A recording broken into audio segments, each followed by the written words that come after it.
Hi everyone! Welcome to my channel at ngayon, titingnan natin ang isa pang kakilakilabot na kaso.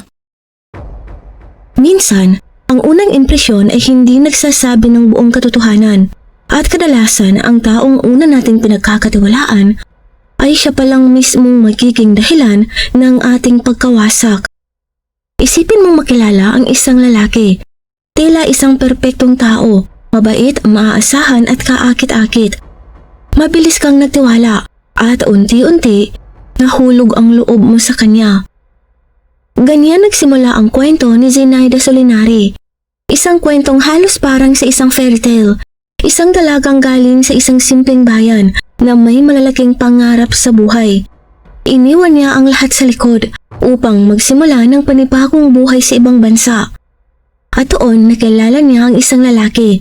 Tila perpekto sa paningin niya. Mapagmahal, maalaga at tila maaasahan. Naniniwala si Zenaida na nahanap na niya ang lalaking makakasama sa pagbuo ng isang masayang pamilya. Pero sa paglipas ng panahon, unti-unti niyang natuklasan ang isang madilim na bahagi ng kanyang kinakasama. Isang anyong maingat na itinago sa simula pa lamang. Kahit pilit niyang isinantabi ang sakit at takot para lamang sa kapakanan ng kanyang mga anak, hindi niya mapigilan ang pagguho ng lahat hanggang sa ang kanyang kwento ay humantong sa isang trahedya. Bigla siyang nawala at 3 anak ang naiwan na walang ina. Ipinanganak si Zenaida noong February 18, 1982 sa isang payak na bayan sa timog-kanlurang bahagi ng Moldova. Panganay sa 2 magkakapatid, lumaki siya sa isang pamilyang masipag, ngunit salat sa yaman. Ginagawa ng kanyang mga magulang ang lahat. Kahit pagod na, makapagbigay lang ng pangunahing pangangailangan. Malapit ang loob ni Zenaida sa kanyang nakapapatang kapatid na si Oksana, na 4 na taon ang pagitan sa kanya. Habang lumilipas ang mga taon, lalong tumibay ang ugnayan nilang magkapatid, isang samahan na may malaking papel sa kanilang magiging kinabukasan. Sa kanyang kabataan, nagkaroon siya ng pag-iibigan sa isang kaklase. Mabilis ang naging takbo ng relasyon at hindi nagtagal na buntis si Zenaida. Ngunit ang binata hindi pa handang maging ama. Iniwan siya at ang mag-isang hinarap ni Zenaida ang lahat. Bagamat nabigo siya, hindi siya pinabayaan ng kanyang mga magulang. Hindi sila pumayag na ipalaglag ang bata dahil sa takot na baka makaapekto ito sa kalusugan ni Zenaida o sa posibilidad na magkaroon pa siya ng anak sa hinaharap. At sa kanilang tulong, ipinanganak niya ang kanyang anak na si Vitalia noong November taong 1998. 16 na taong gulang pa lamang siya noon. Pagkatapos ng kanyang pag-aaral, nahirapan si Zenaida na makahanap ng maayos at matatag na trabaho sa kanilang bayan. Dahil sa kakulangan ng oportunidad, nagpa siyang iwan ng Moldova at sumubok ng kapalaran sa ibang bansa. Taong 2004, sa panahon ng tagsibol, lumipat siya sa Bergamo, Italy kasama ang kanyang 5 taong gulang na anak. Hindi nagtagal, nakahanap siya ng maliit na inuupahan at nagtrabaho bilang waitress. Bagamat maraming nabibighani sa kanyang taglay na ganda at alindog, hindi siya naghahanap ng panandali ang relasyon.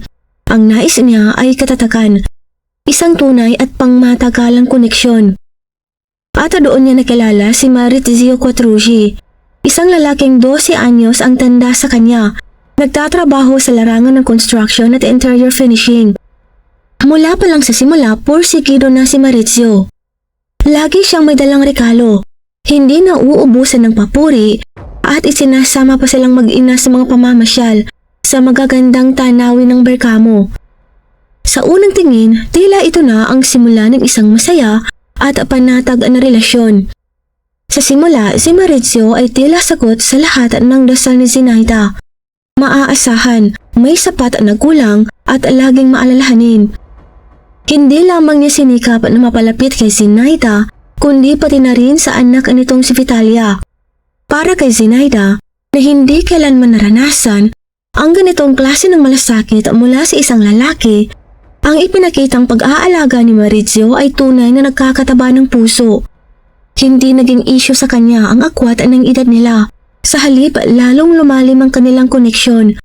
At hindi nagtagal, naging seryoso na ang kanilang relasyon. Mabilis ding nakaugnayan ni Maurizio si Vitalia. Ang bata natutong magtiwala sa kanya at itinuring siyang parang tunay na ama.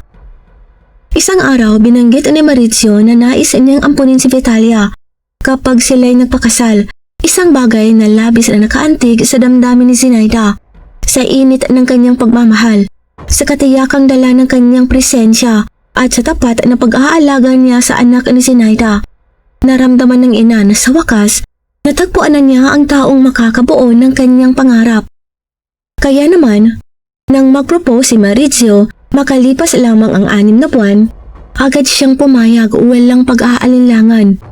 Ang hindi alam ni Zinaida ay ang madilim na nakaraan na pilit itinatago ni Maurizio. Sa edad na 33, may mahaba na siyang kasaysayan sa kamay ng batas, kabilang na ang mga kaso ng panlilinlang, pagtitinda ng mga ninakaw na gamit at ilang beses na pagmamaneho habang lasing. Mas masahol pa, minsan na rin siyang inireklamo ng dating karelasyon dahil sa pananakit. Ngunit sa panahong yun, wala ni isang bakas ng katotohanan na yun ang alam ni Zinaida. Pinagtagumpayan ni Maurizio na itago ang kanyang nakaraan at nang kalaunan ay mabunyag ito pagkatapos ng kanilang kasal, pinili ni Zinaida na baliwalain ito. Inakalang bahagi lang ng pagiging padalos-dalos noong kabataan. Naniniwala siyang nagbago na ito at kahit paminsan-minsan ay sumusumpong ang init ng ulo ni Maurizio, hindi niya ito tiningnang babala. Noong 2005, ikinasal sila sa isang payak na seremonya. Sinundan ito ng isang maikling honeymoon sa Espanya. Totoo sa kanyang pangako, inampun ni Maurizio si Vitalia at mula noon, daddy na ang tawag ng bata sa kanya. Makalipas lang ang ilang buwan, nabuntis si Zinaida. At noong December ng taon ding yun, isinilang ang pangalawa niyang anak, isang babae. Makaraan ang 4 na taon, isinilang naman ang kanilang bunso, isa ring babae. May maayos na trabaho si Maurizio at matatag na kita. Hinimok niya si Zinaida na tumigil na sa pagtatrabaho at mag-focus na lamang sa pagpapalaki ng kanilang mga anak at sa pag-aasikaso ng kanilang tahanan. Pumayag si Zinaida. Buong puso siyang naniwala sa buhay na sabay nilang binubuo. Sa mga unang taon ng kanilang pagsasama, tila maayos ang lahat, payapa ang tahanan. Masigala ang mga bata at naniniwala si Zinaida na nasa isang ligtas at mapagmahal siyang mundo. Pagsapit ng unang bahagi ng dekada 2010, lumipat sa Italia ang nakababata niyang kapatid na si Oksana. Sa kabutihang palad, doon din ito nanirahan sa Bergamo. Isang mahalagang sandali iyon para kay Zinaida. Matagal na siyang naninirahan sa Italia, ngunit ihirap siyang makabuo ng malalapit na kaibigan. Ang dahilan, ang matinding pagiging possessive ni Maurizio. Sobra itong mapagkontrol, minomonitor ang bawat kilos ni Zinaida. Sinusuri ang kanyang pagkikipag-usap at pinipigilan siyang makipagsalamuha sa iba. Habang lumilipas ang panahon, lalong naging kapansin-pansin ang pag-iisa ni Zinaida. Ngunit pilit pa rin niyang pinapanatili ang katahimikan. Hindi siya nagrereklamo, iniiwasan ng away at tinatanggap ang mga hinihingi ni Maurizio kahit hindi niya gusto. Madalas, isinasantabi niya ang mga pagputok ng emosyon ng asawa bilang bahagi lamang ng pagiging mainitin ng dugo ng mga Italiano. Ibinilang niya ito sa cultural differences, hindi bilang papala. Isang bagay ang mahalagang banggitin, hindi kailanman nanakit ng pisikal si Maurizio kay Zinaida. At iyon ang isa sa mga dahilan kung bakit siya nananatili, hindi pa raw lumalagpas sa huling hangganan. Pero habang tumatagal, lalong naging matindi ang emosyonal na kontrol, verbal pressure at psychological manipulation na ipinapamalas ni Maurizio. Gayunpaman sa paningin ng iba, isa pa rin siyang mapagmahal at maalagang ama na laging naroroon para sa kanyang mga anak. Habang lumalaki ang kanyang mga anak at nagsimula ng pumasok sa paaralan, unti-unti ring nagbago ang takbo ng buhay ni Zinaida. Hindi na siya nakatali sa buong araw ng pag-aalaga sa bahay. Dahil dito, nagsimula siyang maging mas aktibo sa komunidad. Sumali siya sa parent committee ng paaralan at unti-unting bumabalik sa isipan niya ang posibilidad na makapagtrabaho muli. Pero habang muli nang natutuklasan ang kaunting kalayaan, lalong nag-iba ang kilos ni Mauricio. Naging pabago-bago ang ugali nito. Mapanuri, mabilis magduda. Mula sa paminsan-minsang pagtatalo, naging regular na komprontasyon na ang mga nangyayari sa kanilang tahanan. Naging obsesyon ang selos ni Mauricio. Madalas niyang paratangan si Zenaida ng pagtataksil kahit wala namang dahilan. Bawat pakikipag-usap ni Zenaida sa ibang lalaki, pinagbibintangan. Sinimulan niyang bantayan si Zenaida sa lahat ng oras. Araw-araw niyang sinusuri ang cellphone nito. Binubusisi ang social media. At lahat ng lalaking kinakausap ni Zenaida, kailangan muna raw niyang aprobahan. Lalo pang humigpit ang hawak ni Mauricio. Waring inaari na niya si Zenaida. Hindi bilang asawa kundi bilang pag-aari. Alam niyang nakaasa sa kanya ang asawa at mga anak, lalo na sa aspeto ng pera. At ginamit niya ang kalamangan na yun para kontrolin pa lalo ang sitwasyon. Sa pribadong pag-uusap, umamin si Zenaida sa isang matalik na kaibigan. Hindi na ako ligtas sa sarili kong tahanan. Hindi man siyang pisikal na sinaktan, ngunit ramdam niya ang panganib. Maging sa kapatid niyang si Oksana, inilahad niya ang kanyang kalungkutan at pagod. Sinabi niyang minsan nang pumasok sa isip niya ang paghiwalay. Pero natatakot siya. Natatakot siyang mawalan ng karapatan sa kanyang mga anak kung sakaling mauwi sa labanan ng kustudiya. Wala siyang matakbuhan, pakiramdam niya na kulong na siya sa emosyonal, pinansyal, psikolohikal. Sa paglipas ng mga taon, ibang-iba na si Mauricio.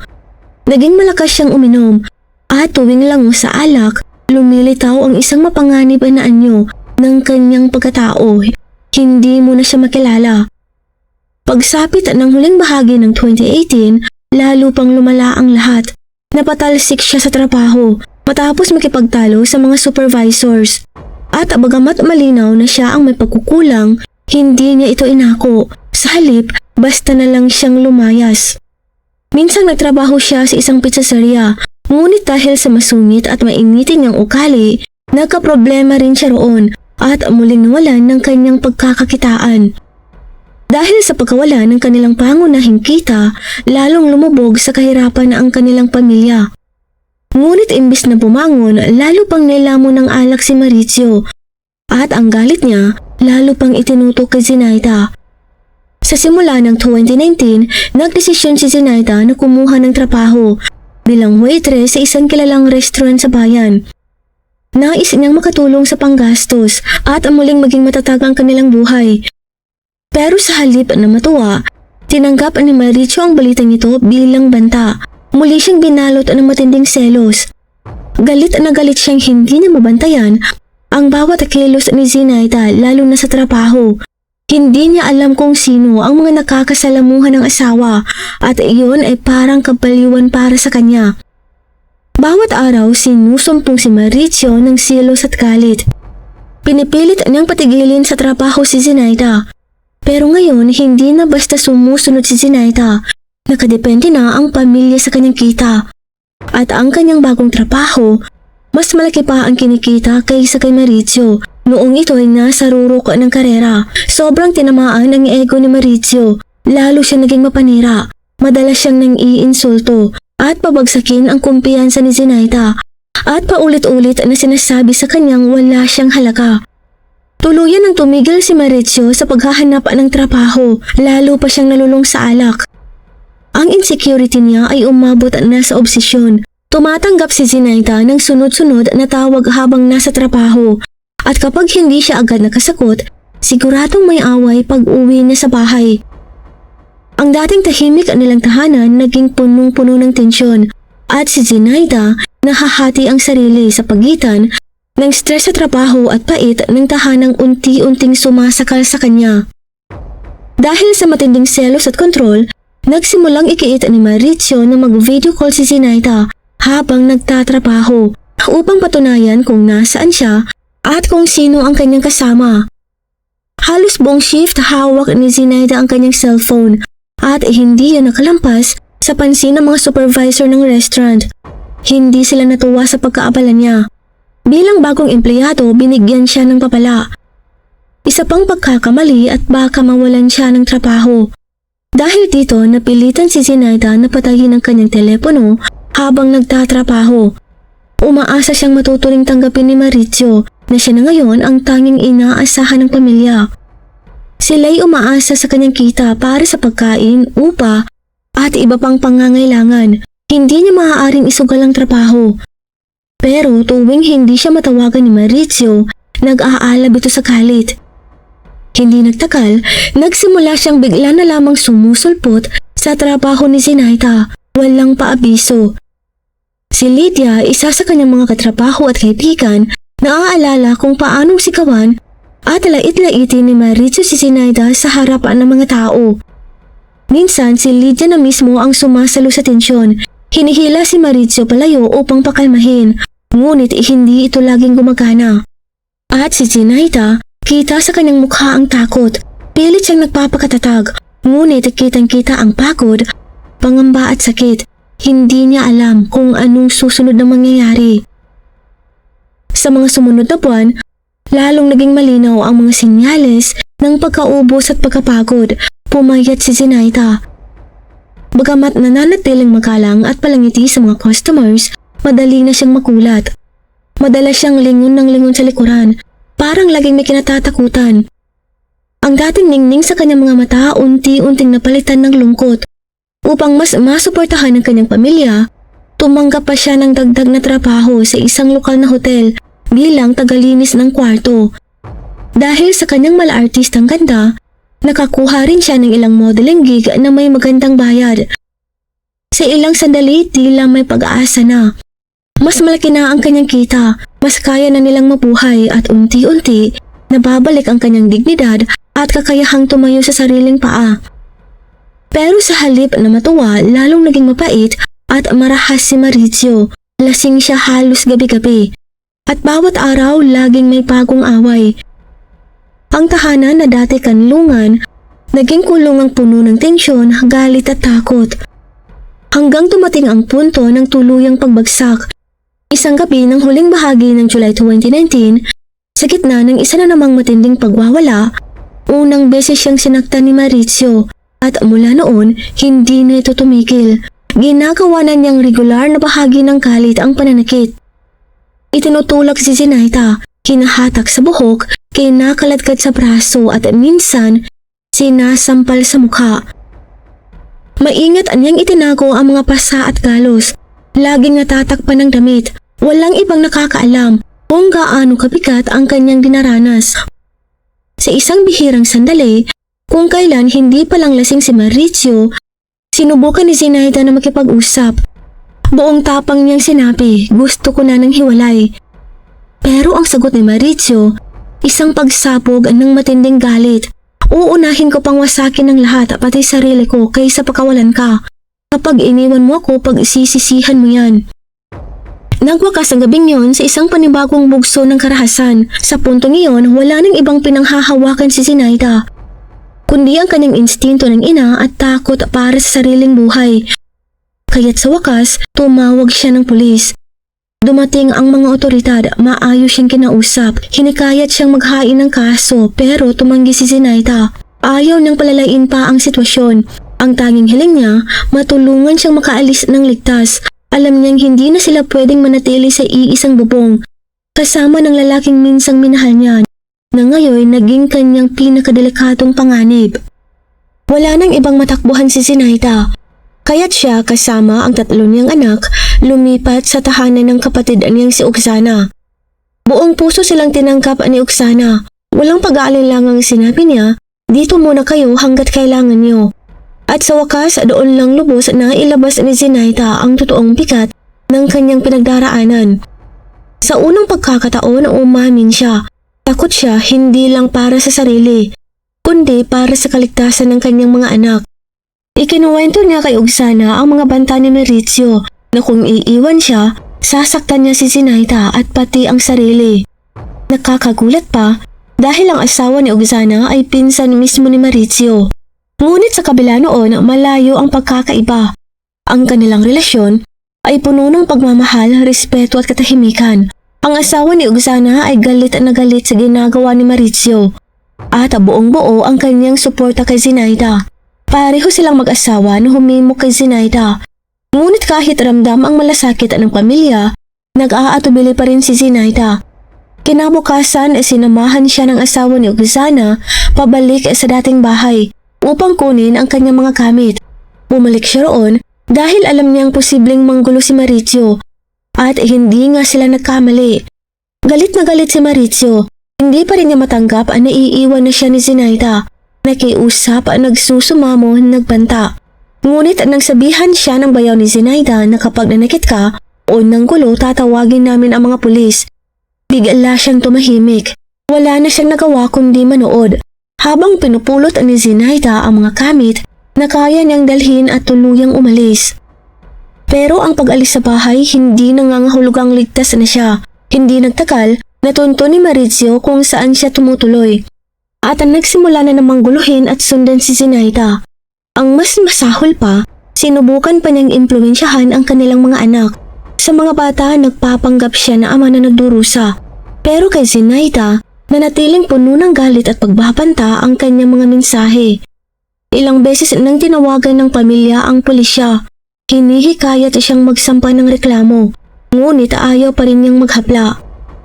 October 5, bandang alas 6 ng gabi.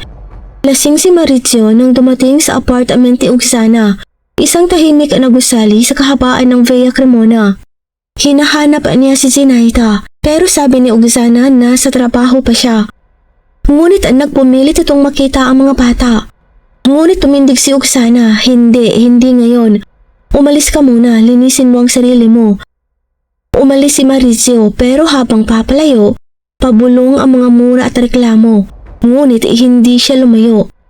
May mga kapitbahay na nakakita sa kanyang palakad-lakad lang sa paligid, parang may hinihintay. Dahil dito agad na tumawag si Oksana sa pulis. Dumating ang mga otoridad bandang alas 11 ng gabi.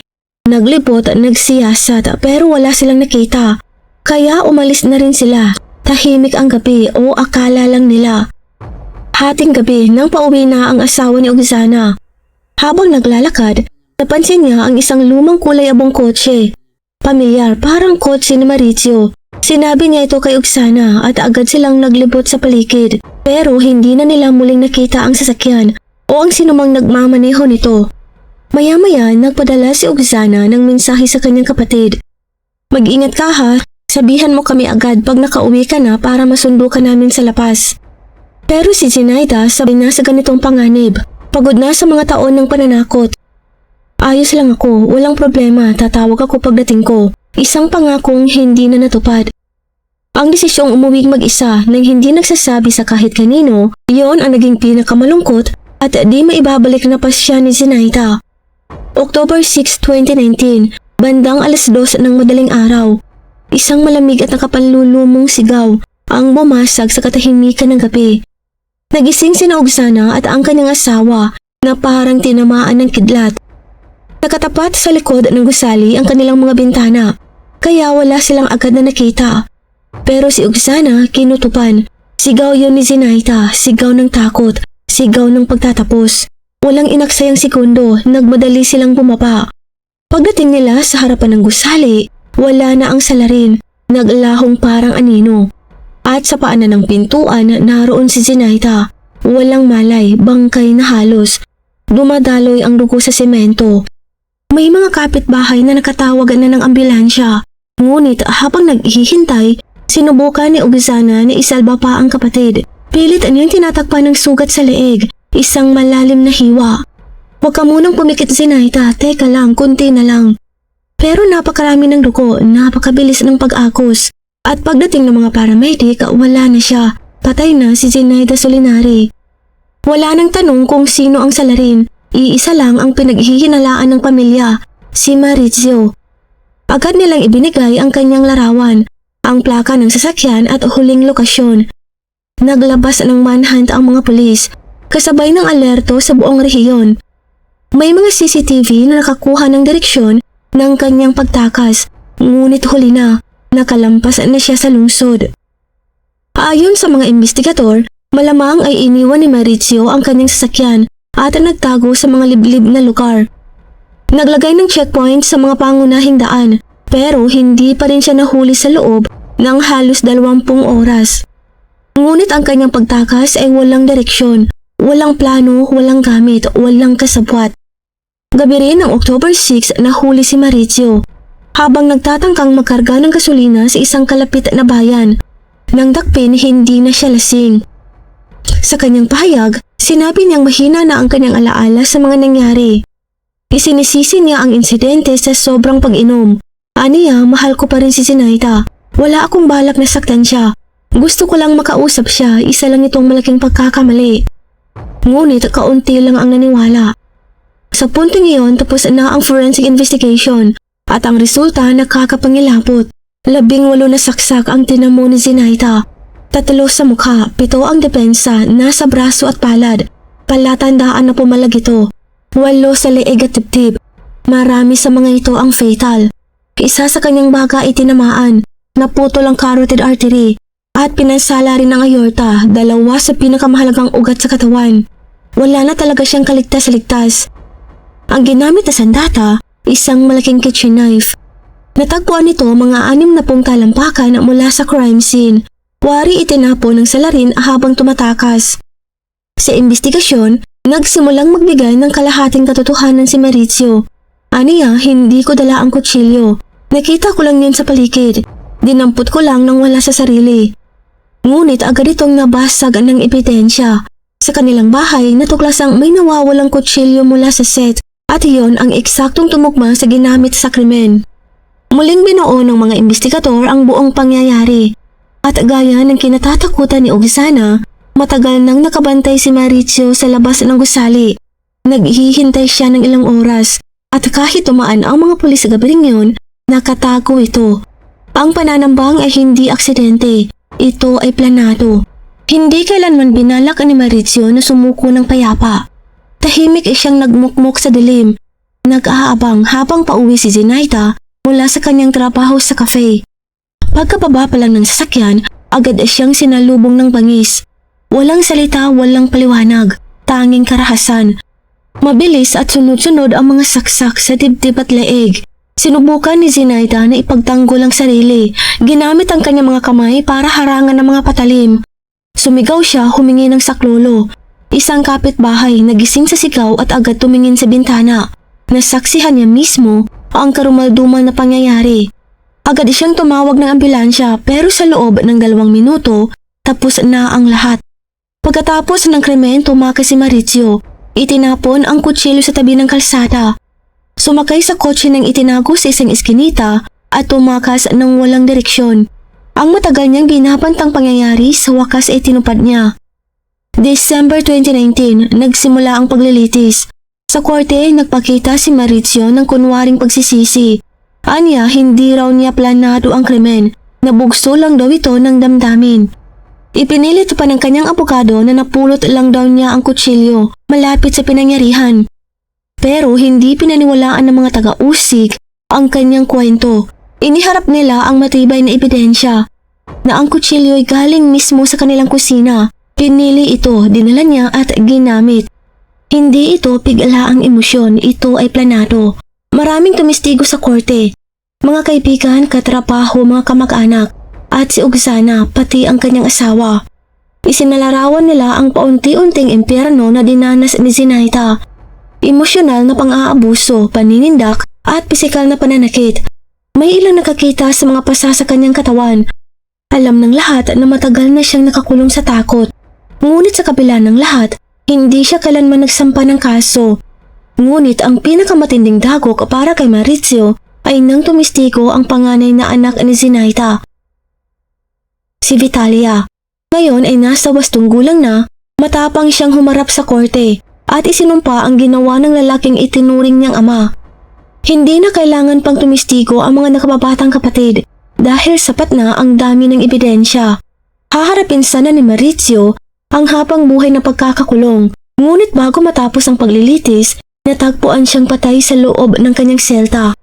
Sa kanyang pagkamatay, tinupad niya ang isa pang pangakong binitiwan kay Zenaida noon. Kapag hindi na kita makontrol, mas pipiliin kong wakasan ng lahat, pati sarili ko. Ayon sa kanyang abogado, isa sa pinakamalalim niyang takot ay ang makita ang sariling mga anak na tumistigo laban sa kanya. At sa halip na harapin ang kahihiyan, pinili niyang takasan ng katotohanan. Matapos ang lahat ng trahedya, ang 3 anak ni Zenaida ay opisyal nang napunta sa pangangalaga ni Oksana, na noon ay 32 years old. Hindi siya nagdalawang isip. Para sa kanya, hindi kailanman naging opsyon ang talikuran ng mga bata. Naulila sila sa pinakamalupit na paraan. At ngayon, ang tanging meron sila ay ang isa't isa. Maraming salamat po sa panonood. Kung hindi naman po kalabisan, paki-like at subscribe po sa aking channel, and as always, keep safe everyone.